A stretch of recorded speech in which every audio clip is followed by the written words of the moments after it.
우리 대부분 암 환자분들은 어때요? 암 발견하고 나서 수술하고 또 항암 약물 치료하고 방사선 하잖아요. 그래서 이 시간에는 제가 우리 항암 약물 치료하는 것에 대해서 우리가 환자분들이 좀 기본적으로 알았으면 하는 부분들을 좀 설명드리려고 합니다.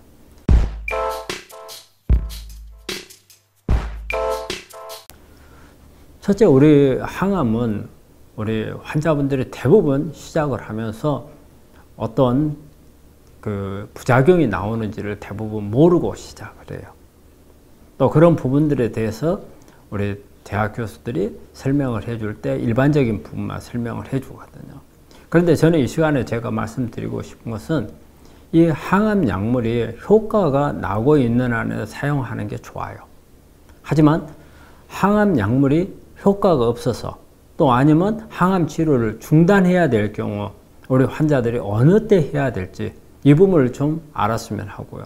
또 이 항암 약물이 효과가 최대한 나도록 하는 방법은 어떤 것이 있는가, 이 부분을 좀 설명을 드릴까 그래요.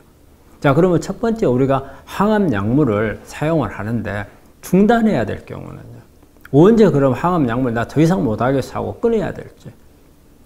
첫째는 저는 그래요. 일단 약물의 효과가 나지 않는다는 판단을 내렸을 때, 즉 검사를 해보니까 암이 더 이상 항암을 아무리 계속해도 더 이상 줄어들지 않는다, 오히려 더 성장을 한다, 이런 경우에는 어때요? 중단을 해야죠. 그런데 또 이런 경우 있어요. 처음에 잘 들어요. 잘 들어서 싹 줄어드는데 몇 차례 하고 나니까 서서히 줄어드는 속도가 줄어들다가 오히려 성장을 하는 것 같은 그런 기분이 들어요. 이것도 이때가 이제 오는 경우는 이제 내성이 왔다고 하죠.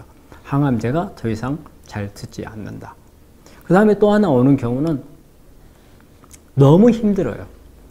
항암이 오히려 약의 효과보다도 부작용이 너무 심해서 항암 치료를 받는 분이 너무 견디기가 힘들 경우에는 오히려 어때요?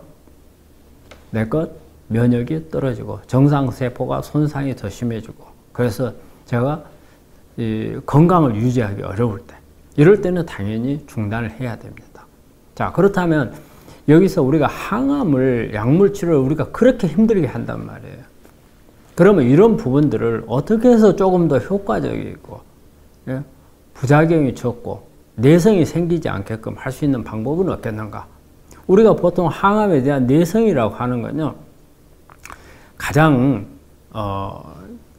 기본적인 부분이 이 항암제를 오랫동안 사용을 하게 되면 염증 반응이 일어나요. 이 염증 반응으로 인해서 NF-카법이라는 이 단백질이 많이 만들어지게 돼요.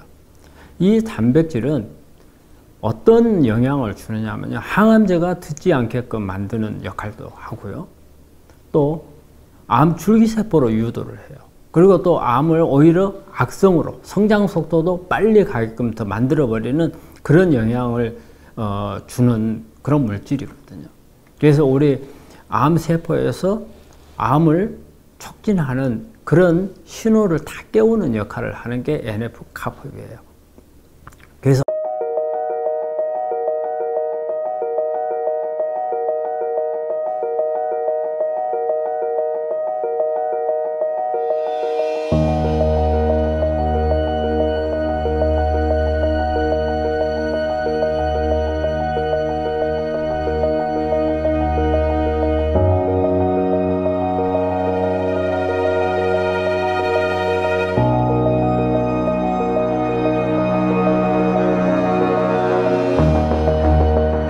가능한 한 이 NF-카법을 끌 수 있다면 우리 항암제가 훨씬 더 내성이 빨리 안 생기고 효과를 더 지속할 수 있고, 또 염증 반응을 줄어들게 함으로써 내가 항암에 조금 더 건강하게 견딜 수 있는 그런 부분들을 만들어 줄 수가 있어요.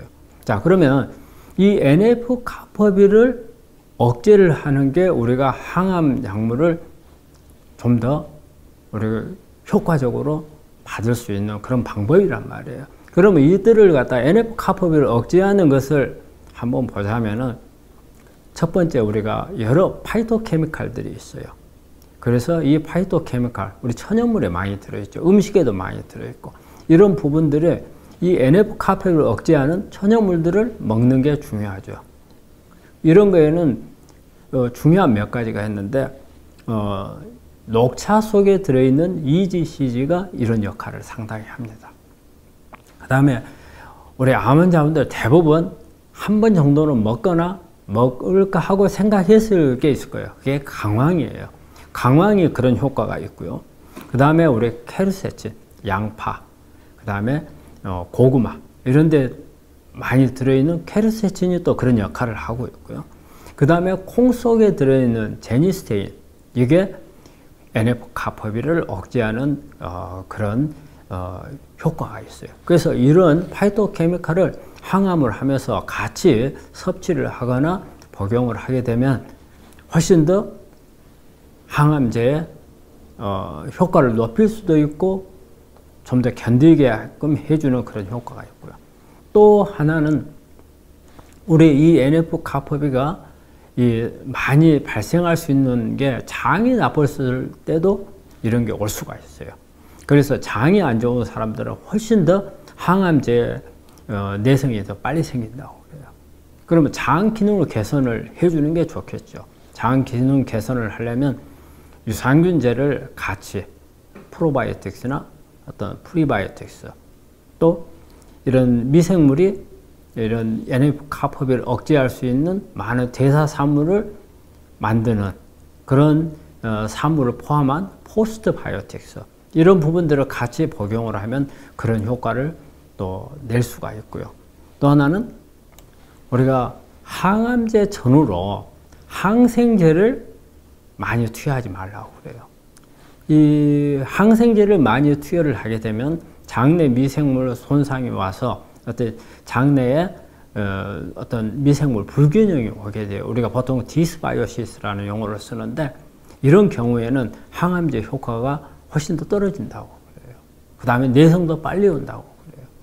그래서 이런 디스바이오시스를 야기할 수 있는 그 다음에 안에 있는 미생물들을 없애버리는 거예요. 이런 항생제들이.